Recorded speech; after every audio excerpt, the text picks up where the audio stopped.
Let's introduce ourselves. My name is Muhammad Faerul Ilham, with the last digit NPM is 21 and 35.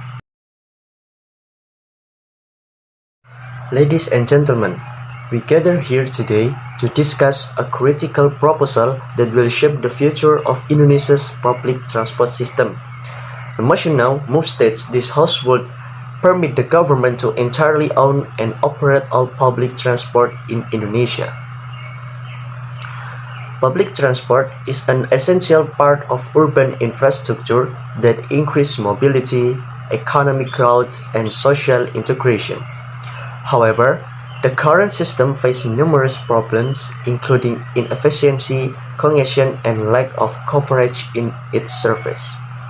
Allowing the government to take full ownership and control of public transport may allow us to tackle these problems head on. Primarily, government ownership may result in greater efficiency. If public transport is owned by the government, it can consolidate operations, eliminate duplication, and introduce standard procedures everywhere. It becomes possible to coordinate the various modes of transport better, decreasing waiting times and improving the reliability of service to the general public. And secondly, this proposal is focused on accessibility. It is a government responsibility to make sure that all citizens, irrespective of their socio-economic status, can access transport reliably. By controlling public transport, we can focus on underdeveloped areas so that rural and lower-income groups are not left behind. Moreover, government administration can drive environmental sustainability efforts. As the authority to enact policies, the government can invest in green technology, promote electric buses, and develop infrastructure that supports sustainable transport options. This is aligned with our commitment to combat climate change and achieve a sustainable Indonesia.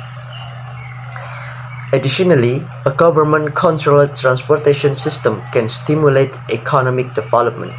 Investment in public transport infrastructure generates employment, boosts local economies, and draws investments.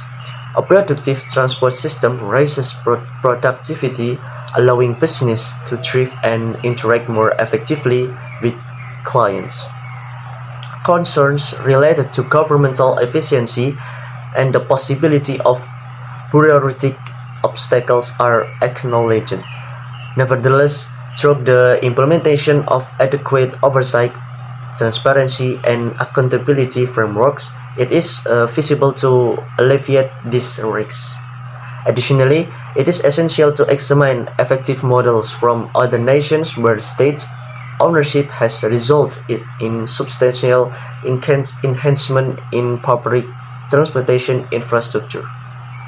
So, in conclusion, giving the government full ownership and control of Indonesian public transport is more than just policy reform. It is a commitment to the welfare of our citizens, economic growth, as well as environmental sustainability. Let us make this bold move towards a more efficient, accessible, and sustainable public transport system. Thank you. I call upon all the members of this House to pass this resolution in the interest of the welfare of our nation and people. Together, we can unlock the way to a better tomorrow in public transportation. Thank you. Ladies and gentlemen, we stand here today to voice our disagreement on the motion this House would allow the government to fully own and manage all public transport in Indonesia. While we understand the importance of public transport, we believe that government ownership is not a solution to the problems we face. Public transportation is a critical service that touches the lives of millions of Indonesians daily. Nevertheless, the prospect of the government assuming complete ownership and management of this sector is fraught with concerns about efficiency, innovation, and profitability. To begin with, it is necessary to examine the historical backdrop of state governance in Indonesia. State-owned enterprises have frequently suffered from inefficiency, bureaucratic and ineffectiveness, and incompetent management. The public sector lacks the potential to react in a responsive manner to evolving transport demands. Private enterprises, on the contrary, are motivated by competitive and profit maximization incentives, which encourage them to innovate and enhance the quality of service. And second, there is a necessity to examine the questions of innovation.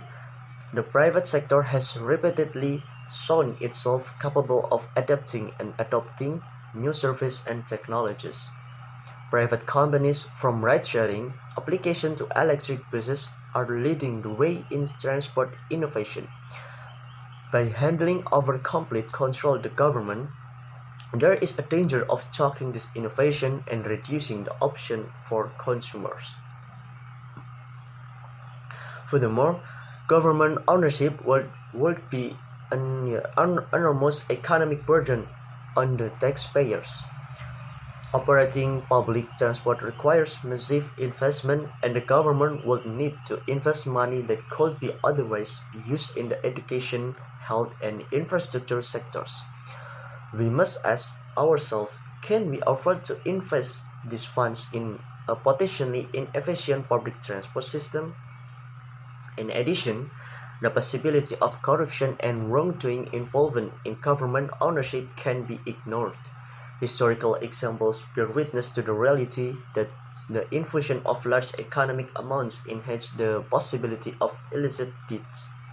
In the absence of effective watchdog mechanisms, public funds can be squandered, resulting not in enhancement of service but in their decline.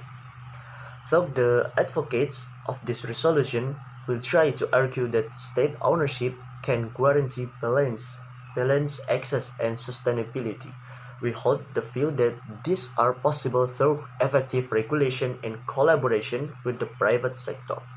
By creating a competitive landscape, it is possible to stimulate private companies to offer affordable and accessible service while simultaneously guaranteeing accountability through established regulatory frameworks. In conclusion, it is argued that for government ownership and operation of public transport in Indonesia is not desirable. Instead, focus should be on creating a balanced approach that leverages the strength present in both the public and private sectors. There is not a There's a need to prioritize efficiency, innovation, and financial viability to create a transportation system that truly serves the interests of all Indonesian people. I implore all of this body to take seriously the implication of this resolution. Let us collaborate in seeking solutions that improve our public transportation system while maintaining efficiency and encouraging innovation. Thank you.